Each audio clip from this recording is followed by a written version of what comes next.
ఇంట్లో బాలింత ఉందంటే పెద్దవాళ్ళు చాలా జాగ్రత్తలు పాటిస్తూ ఉంటారు. ఏ ఫుడ్ అంటే ఆ ఫుడ్ అస్సలు తిననివ్వరు. పథ్యం లాంటివి ఎక్కువగా చేయిస్తూ ఉంటారు. వెల్లుల్లి లాంటివి ఎక్కువ వాడాలి. మరి అవును. ఆ పెద్దవాళ్ళని ఎలా కన్విన్స్ చేయాలి? గ్రాండ్ ఫీడ్ తినొచ్చని వాళ్ళకి ఎలా చెప్పాలి మనం? మీరన్నది కరెక్టేనండి. అందరూ అలా చాలా జాగ్రత్తలు తీసుకుంటూ ఉంటారు ఇంట్లో. కానీ ఇప్పుడేంటంటే అందరికి అంత టైం ఉండట్లేదు. అంత ఎఫర్ట్ పెట్టలేకపోతున్నారు. అట్లాంటి వాళ్ళందరికీ ఏంటంటే గ్రాండ్ ఫీడ్ ఒక మంచి సప్లిమెంట్.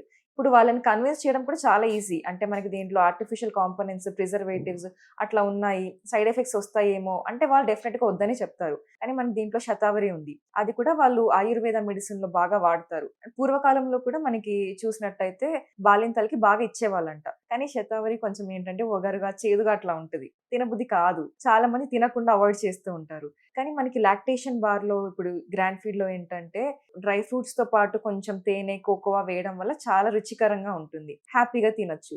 వాళ్ళకి నువ్వు కన్విన్స్ చేయడం కూడా చాలా ఈజీ అయిపోతుంది అట్లాంటి వాళ్ళకి. డెలివరీ అయిన మహిళల్లో ఎక్కువగా అనీమియా లాంటివి మనం చూస్తూ ఉంటాము. అవును. రక్తహీనత ఎక్కువగా ఉంటుంది.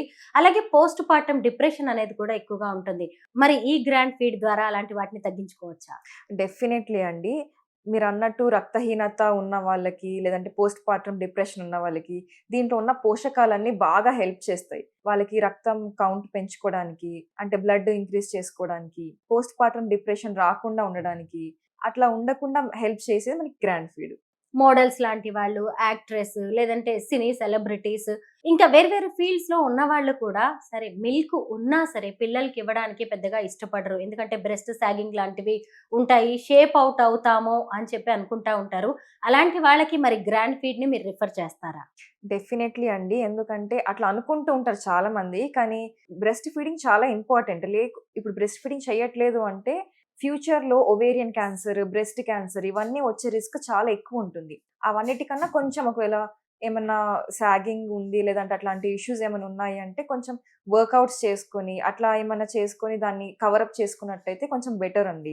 ఎందుకంటే హెల్త్ కాంప్రమైజ్ అవ్వడం కన్నా దాన్ని ఎట్లా మెయింటైన్ చేసుకోవాలని చూడడం ఇంపార్టెంట్. పెళ్లి కాని అవివాహితలు, అలాగే పిల్లల్ని కనని వాళ్ళు, కన్నా గాని పాలివ్వని వాళ్ళకి బ్రెస్ట్ క్యాన్సర్ అనేది ఎక్కువగా వస్తున్నట్టుగా ఈ మధ్య కాలంలో చాలా సర్వేసే చెప్తూ ఉన్నాయి.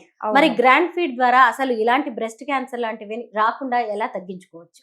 అంటే ఒకవేళ బ్రెస్ట్ మిల్క్ ప్రొడక్షన్ ఇంక్రీజ్ అయింది అంటే వాళ్ళు కూడా బ్రెస్ట్ ఫీడింగ్ చేస్తారు. అట్లా ఇంక్రీజ్ అవ్వాలి బ్రెస్ట్ మిల్క్ ప్రొడక్షన్ అంటే గ్రాండ్ ఫీడ్ తీసుకున్నట్టయితే వాళ్ళకి ఆటోమేటిక్‌గా బ్రెస్ట్ ఫీడింగ్ చేయడం వల్ల ఇంకా ఫర్దర్‌గా వచ్చే హెల్త్ కాంప్లికేషన్స్, రిస్క్స్, ఈ క్యాన్సర్ రిస్క్స్ అన్నీ తగ్గిపోతాయి.